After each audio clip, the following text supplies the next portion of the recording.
Hello friends, તમારું સ્વાગત છે મારી ચેનલમાં। તો દરેકના ઘરમાં સાંજે જમવામાં શું બનાવવું તે પ્રોબ્લેમ થતા હોય છે।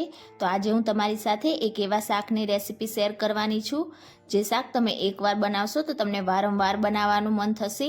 અને આ શાક તમે ઘરમાં કોઈ શાક ના હોય તો પણ ફક્ત 5 થી 10 જ મિનિટમાં બનાવીને તૈયાર કરી શકો છો અને ખાવામાં તો એટલું ટેસ્ટી લાગશે કે તેનો સ્વાદ તમને દાઢે રહી જશે।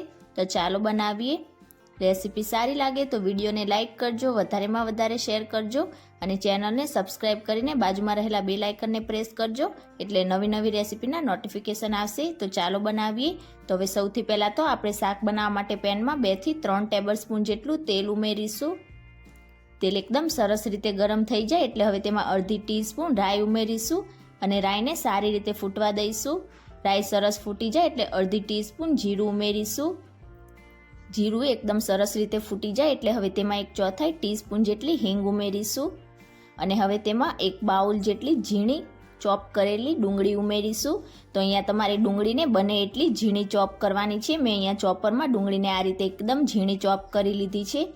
મિક્સ કરીશું સારી રીતે અને હવે ડુંગળીનો હલકો કલર ટ્રાન્સપરન્ટ થાય ત્યાં સુધી આપણે ડુંગળીને મીડિયમ ગેસની ફ્લેમ પર સાતળીશું।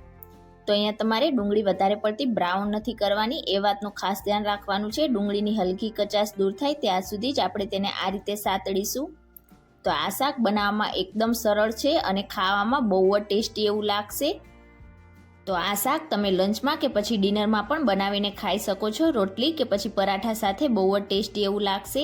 તો વિડીયોને એન્ડ સુધી જરૂરથી જોજો જેથી તમે પણ એકદમ પરફેક્ટ અને ટેસ્ટી શાક બનાવીને તૈયાર કરી શકો। આ રીતે હલકી ડુંગળી સતળાય એટલે હવે તેમાં 1 ટેબલસ્પૂન જેટલી આદુ અને લસણની પેસ્ટ ઉમેરીશું। મિક્સ કરીશું સારી રીતે અને હવે આદુ લસણની પેસ્ટને પણ આપણે ડુંગળીની સાથે હલકો કલર બદલાય ત્યાં સુધી સાતળીશું।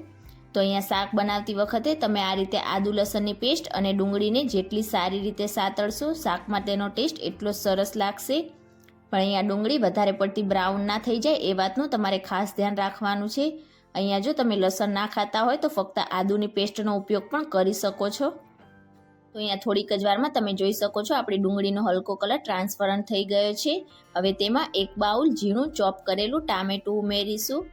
તો અહીંયા ટામેટાને પણ મેં ચોપરમાં જ આ રીતે એકદમ ઝીણું ચોપ કરીને લઈ લીધું છે। મિક્સ કરીશું અને ટામેટાને પણ આપણે 2 મિનિટ માટે મીડિયમ ગેસની ફ્લેમ પર સાતળીશું।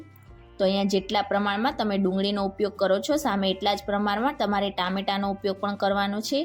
તો અહીંયા મેં 1 બાઉલ ઝીણી ચોપ કરેલી ડુંગળીની સામે 1 બાઉલ જેટલું ઝીણું ચોપ કરેલું ટામેટું લઈ લીધું છે।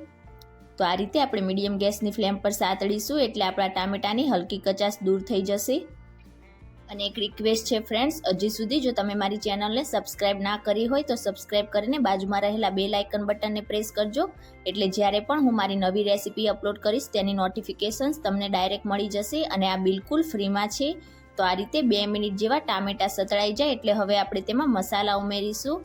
અડધી ટીસ્પૂન કે પછી સ્વાદ પ્રમાણે મીઠું ઉમેરીશું, અડધી ટીસ્પૂન હળદર પાવડર ઉમેરીશું, 1/2 ટીસ્પૂન ધાણા જીરું પાવડર, 1/2 ટીસ્પૂન લાલ મરચું પાવડર ઉમેરીશું। અહીંયા તમે કશ્મીરી લાલ મરચું પાવડરનો ઉપયોગ પણ કરી શકો છો કે પછી મરચું તમે તમારા ટેસ્ટ પ્રમાણે વધારે કે ઓછું પણ ઉમેરી શકો છો। મિક્સ કરીશું અને હવે મસાલાને આપણે 1 મિનિટ માટે મીડિયમ ગેસની ફ્લેમ પર સાતળીશું। હા, જો રેસીપી સારી લાગે તો વિડીયોને એક લાઇક ચોક્કસથી કરજો। તો અહીંયા થોડીક જ વારમાં તમે જોઈ શકો છો મેં મસાલાને એકદમ સરસ રીતે સાતળી લીધા છે અને તેનો કલર પણ એકદમ સરસ રીતે આવી ગયો છે। તો હવે આપણા મસાલા બળી ના જાય તેના માટે આપણે તેમાં ઉપરથી થોડુંક પાણી ઉમેરીશું। તો વધારે નહીં, ફક્ત 2 થી 3 ટેબલસ્પૂન જેટલું જ પાણી ઉમેરીશું। મિક્સ કરીશું સારી રીતે અને હવે ફક્ત તેને 1 મિનિટ માટે આપણે કૂક થવા દઈશું એટલે આપણા ટામેટા હલકા સોફ્ટ થઈ જશે અને મસાલામાંથી એકદમ સરસ રીતે તેલ પણ રિલીઝ થવા લાગશે।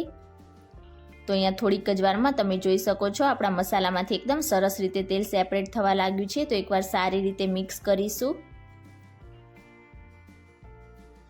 તો અહીંયા હવે મેં 1 બાઉલ જેટલી છાશ લઈ લીધેલી છે અને હવે છાશની અંદર આપણે 1 કપ જેટલું પાણી ઉમેરીશું। તો આ રીતે તમારે છાશ અને પાણી બંને મિક્સ કરીને લેવાનું છે અને હવે મિક્સ કરેલી છાશને આપણે આ રીતે પેનમાં ઉમેરીશું અને ખાસ તમારે જ્યારે છાશ ઉમેરો ત્યારે ગેસની ફ્લેમ એકદમ લો રાખવાની છે અને તરત જ આપણે એકદમ સારી રીતે મિક્સ કરીશું। તો તમે જ્યારે છાશ ઉમેરો તેના પછી કન્ટિન્યુ તમારે 1 મિનિટ માટે આ રીતે તેને હલાવવાનું છે, જેનાથી આપણી છાશ બિલકુલ પણ ફાટશે નહીં. તો આ રીતે મિક્સ થઈ જાય એટલે હવે તેને મીડિયમ ગેસની ફ્લેમ પર તેમાં એક બોઇલ આવે ત્યાં સુધી થવા દઈશું. તો અહીંયા થોડીક જ વારમાં તમે જોઈ શકો છો આપણા છાશમાં એકદમ સરસ રીતે આ રીતે એક બોઇલ આવી ગયો છે. હવે તેમાં ઉપરથી ફ્રેશ ઝીણા સમારેલા લીલા ધાણા ઉમેરીશું. તો ધાણા થોડાક વધારે પ્રમાણમાં ઉમેરીશું એટલે તેનો ટેસ્ટ એકદમ સરસ લાગશે. મિક્સ કરીશું સારી રીતે. તો આ શાક બનાવવું એકદમ સરળ છે. ફક્ત 5 થી 10 જ મિનિટમાં તમે આ શાક બનાવીને તૈયાર કરી શકો છો. તો આ રીતે હલકું મિક્સ થઈ જાય એટલે હવે આપણે શાકનું મેઇન ઇન્ગ્રેડિયન્ટ્સ ઉમેરીશું. તો અહીંયા મેં 100 ગ્રામ જેટલી તીખી પાપડી લઈ લીધી છે. તો આ રીતની તીખી પાપડી તમને ફરસાણવાળાની દુકાનમાં એકદમ આસાનીથી મળી જશે અને આટલા માપમાંથી તમે 4 લોકોને સર્વ કરી શકો એટલું તમારું આ શાક બનીને તૈયાર થશે. તો એ બધી જ પાપડીને આ રીતે આપણે પેનમાં ઉમેરીશું અને ગેસની ફ્લેમ મીડિયમ રાખીશું અને હવે એકદમ હળવા હાથેથી આપણે પાપડીને આ રીતે ગ્રેવી સાથે મિક્સ કરીશું. તો અહીંયા તમારે એકદમ હળવા હાથેથી આ રીતે મિક્સ કરવાનું છે એટલે આપણી પાપડી બિલકુલ પણ તૂટશે નહીં અને ફક્ત 1 જ મિનિટમાં તમે આ રીતે મિક્સ કરશો એટલે આપણી પાપડી સોફ્ટ થઈ જશે. તો અહીંયા પાપડી ઉમેર્યા પછી તમારે શાકને વધારે પડતું ઓવરકુક બિલકુલ પણ નથી કરવાનું. ફક્ત 1 થી 1.5 મિનિટ માટે આપણે આ રીતે મિક્સ કરીશું એટલે એકદમ પરફેક્ટ આપણું શાક બનીને તૈયાર થઈ જશે. તો અહીંયા તમે જોઈ શકો છો આ રીતે મેં મિક્સ કરી લીધું છે અને આપણી પાપડી એકદમ સરસ રીતે સોફ્ટ થઈ ગઈ છે. તો હવે ફક્ત આપણે 1 થી 1.5 મિનિટ માટે તેને કૂક કરીશું અને આ રીતે કૂક થઈ જાય એટલે હવે આપણે ગેસની ફ્લેમ ઓફ કરીશું. આ શાકને આપણે ઓવરકુક બિલકુલ પણ નથી કરવાનું. આ શાક જેમ ઠંડુ થશે તેમ વધારે હજી પણ થીક થશે. ઉપરથી હવે ઝીણા સમારેલા લીલા ધાણાથી ગાર્નિશ કરીશું. તો આ શાકને તમારે જ્યારે પણ સર્વ કરવાનું હોય તેની 5 મિનિટ પહેલાં જ બનાવવાનું એટલે એકદમ સરસ એવું ટેસ્ટી આ શાક લાગશે. મિક્સ કરીશું સારી રીતે અને જો તમને લાગતું હોય કે શાક તમારું વધારે પડતું થીક થઈ ગયું છે તો તેમાં થોડુંક ગરમ પાણી ઉમેરીને તમે મિક્સ કરશો તો તમારું શાક એકદમ પરફેક્ટ બનીને તૈયાર થઈ જશે. તો હવે ગરમા ગરમ શાકને આપણે સર્વ કરીશું. તો ઘરમાં કોઈ પણ શાક ના હોય તો પણ એકદમ ઝડપથી બની જાય તેવું આ તીખી પાપડીના શાકની રેસીપી તમે ક્યારેય પણ ના બનાવી હોય તો એકવાર આ રેસીપી જરૂરથી ટ્રાય કરજો.